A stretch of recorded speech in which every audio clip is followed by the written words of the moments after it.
What's up, guys? Welcome back to the channel. So there's been some news surrounding the Legion Go line the past few days, and we talked about the Legion Go S last week in a news video there, and how the Z2 chips from AMD should be revealed at CES in January, and that we're expecting something coming from Lenovo here with the Legion Go S. And well, today, just a few hours ago over on Windows Central, we have a new article here with exclusive first looks at the actual renders of what the Legion Go S should look like. And Lenovo just keeps doing things more and more to confirm that this thing is real and on its way, so expect to see it pretty soon. But let's take a look at this article from Windows Central and see what we can learn here more about the Legion Go S. All right, so let's take a look at this. Exclusive first renders of the budget-friendly Legion Go S PC gaming handheld are here, most likely powered by the new AMD Z2 platform, which is what we talked about last week in that video.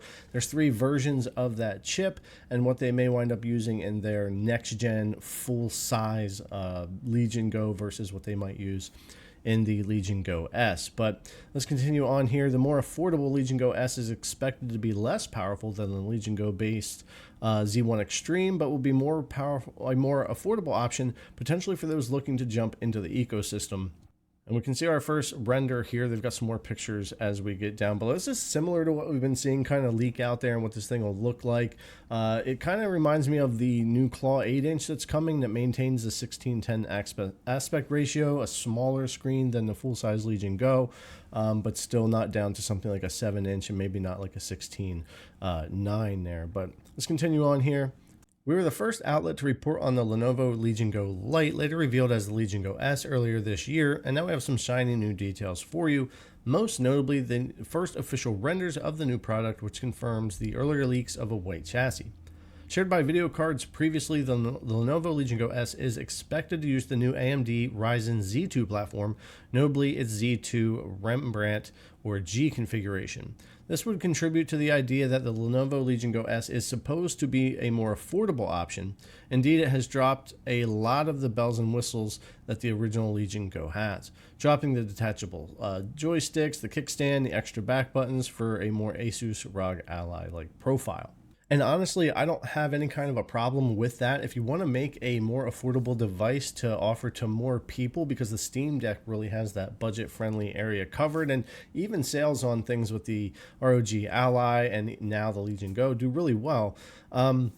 You've got to start dropping features. As long as they keep the original Legion Go happening, there should be a second generation of that on the way as well, and offering 2 products, kind of like what MSI is doing with the Claw that's coming out, the original one that's getting the overhaul, still the 7-inch smaller model with the new chips, and then the bigger 8-inch model that costs a bit more money and all of that. Now it still doesn't have the touchpads and stuff, but for Lenovo, they can keep the more full-featured, more expensive model, but then kind of strip down and offer something like this. And it's just all about getting more people able to buy your product and get into that. So it kind of makes sense that they have to do that. And if you don't like that kind of direction, you want to stick with the bigger model, I'm sure they're going to have that coming as well.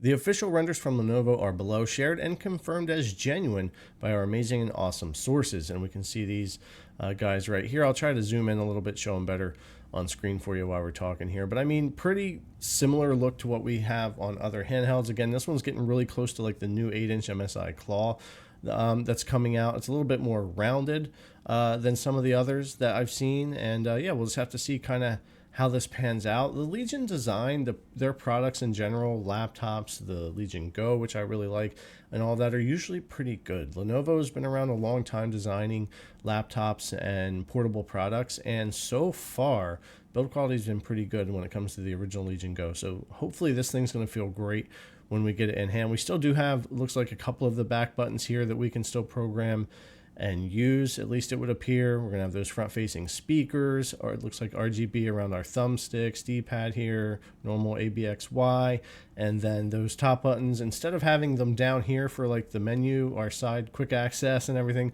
and then up here we had our space button and quick access button. This was start and menu down here. It looks like they're moving things up here to be more like the ROG Ally or the MSI Claw on this model. So yeah, it's gonna look probably feel a lot more like the other devices.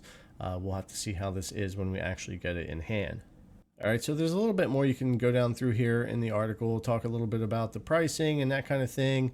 But yeah, I think that for what I've talked about in the past when it comes to the Lenovo Legion Go is it's a smart move for Lenovo to offer two options, at least a smaller, hopefully more affordable option for people that are looking to spend a little bit less money or just prefer a smaller or lighter device.